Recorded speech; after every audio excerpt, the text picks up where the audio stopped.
दोस्तों, आप sugar brothers में देख रहे हैं। मैं हूं रतिकांत सुमन। शुगर ब्रदर्स में आपको आज मैं जो ज्ञान देने जा रहा हूं वह मैं बताने जा रहा हूं कि किस प्रकार से यदि आपको शुगर है और कितनी मात्रा में है तो आपको किस किस प्रकार का खान पान आपको रखना चाहिए और किस प्रकार से आपकी दिनचर्या होनी चाहिए। तो उसी विषय में मैं आज आपको बताऊंगा। यदि आपने शुगर ब्रदर्स को अब तक जो सब्सक्राइब नहीं किया होगा तो सब्सक्राइब करें, बेल आइकन को अवश्य ही दबा दें जिससे कि आपको हमारे नोटिफिकेशंस मिलते रहेंगे। तो मैं हूं रतिकांत सुमन।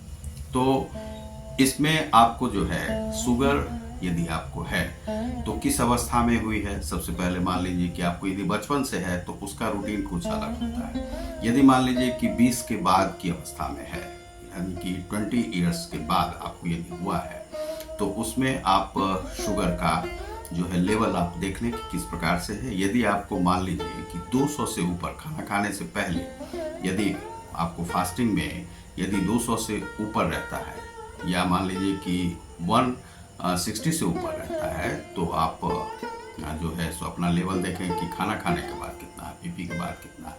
तो यदि उसमें आपको 230 240 के ऊपर रहता है तो इसके लिए आप एक रूटीन तैयार करें। तो रूटीन कैसा रहेगा, आपको मॉर्निंग में आपको लगभग 5 बजे के आसपास उठ जाना है।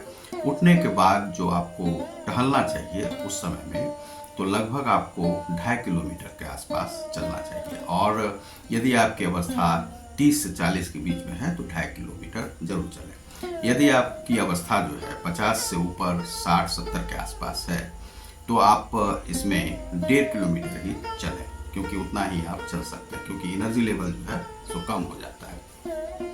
उसके बाद यदि आपको जो है शुगर लेवल जो है यदि 300 के आसपास है तो आप यदि मान लीजिए कि 40 तक हैं तो आप 1.5 किलोमीटर चलें, क्योंकि उतना ही आप चल सकते हैं। और यदि मान लीजिए कि आपको इनर्जेटिक लगते हैं 300 होने के बाद भी तो आप जो है 2.5 किलोमीटर 3 किलोमीटर तक चल सकते हैं। और 70 के हैं तो 1.5 किलोमीटर और 1 किलोमीटर के आसपास आप वॉकिंग मॉर्निंग में करें। इवनिंग में 1/2 किलोमीटर चलें और रास्ते पर बचकर चलें, जहां से गाड़ी आदि का ज़्यादा आवाजाही हो तो नहीं चलें। यदि आप दिल्ली मेट्रोपॉलिटन सिटी में रहते हैं तो अपने घर में जो बालकनी है या घर के भीतर ही आप जो है सो चहलकदमी कर सकते हैं। यदि आप कहीं बाहर जाने की अवस्था में नहीं है तो उसमें क्या है कि लगभग 1000 जो कदम तक आप स्टेप चल सकते हैं। 1000 स्टेप चलने के बाद आप जो है सो सुबह शाम आप चलें और खाना खाने के बाद लगभग 400 स्टेप अवश्य चलें, यह रात में। और सुबह में तो आपने चल लिया है तो इससे आपका लेवल जो है सो नीचे आएगा। उसके बाद मॉर्निंग में कुछ डिशेज आप ज़रूर ले लें, जिसमें कि आप पपाया ले सकते हैं। तो कच्चा जो पपाया आपको मिलता है वह आप बॉयल कर लें, या हाफ पका हुआ हो तो उसे आप बॉयल कर लें और बॉयल करके उसे आप नमक आदि डाल के काली मिर्च का प्रयोग आप कर सकते हैं और वह आप करें। उसके बाद अंकुरित मूंग का प्रयोग आप अवश्य करें।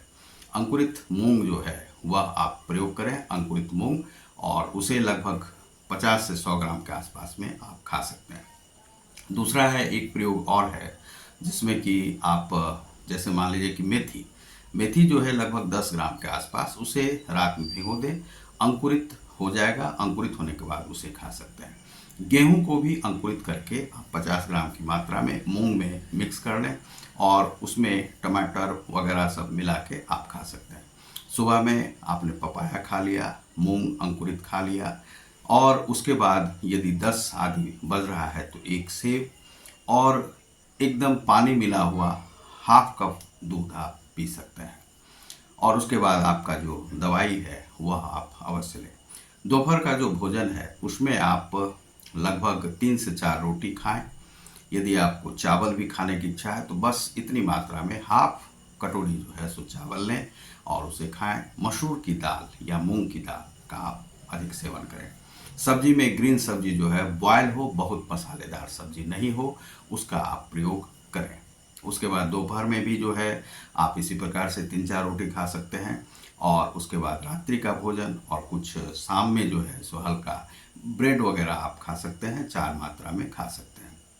एक अंडा आप खा सकते हैं और अंडा बॉयल हो, उसमें काली मिर्च की मात्रा डालें, नमक डालें और आप खा सकते हैं। प्याज वगैरह आप खा सकते हैं। और जो टमाटर है, यदि आपको पथरी की समस्या नहीं है तो आप टमाटर खा सकते हैं। और रात्रि में आप जल्दी से खा लें, उसके बाद आप चहलकदमी करते रहें, अपना कार्य करते रहें, 10 बजे 11 बजे तक आप काम करें और उसके बाद आप जो है 1 ग्लास बॉयल वाटर पीने के बाद आप सो सकते हैं, सो जाएं। उसके बाद मॉर्निंग में भी उठने के बाद आप जो है 2 ग्लास लगभग जो है बॉयल वाटर हल्का सिम जो है वो आप पिए और जो दवाई लेते हैं वह लें। 10-10 दिन, 15 दिन या 1 माह पर या 2 माह पर अपना ब्लड शुगर अवश्य ही चेकअप करवाएं। तो यह जो भोजन है, आपको यदि 230-300 के आसपास रहता है शुगर तो उसमें आप करवा सकते हैं और यह भोजन आप लें तो आपका मेंटेन जो है सो हो जाएगा शुगर लेवल। तो यह आप देख रहे थे शुगर ब्रदर्स को। मैं शुगर के लिए आपको जानकारी देते रहता हूँ। तो यह जानकारी जो है सो मेडिकेशन से अलग है और यह जो है जानकारी जो बहुत सामान्य लोगों को नहीं रहती है, उसी के लिए मैं यह जानकारी आपको दे रहा हूँ। तो बहुत बहुत धन्यवाद। नमस्कार।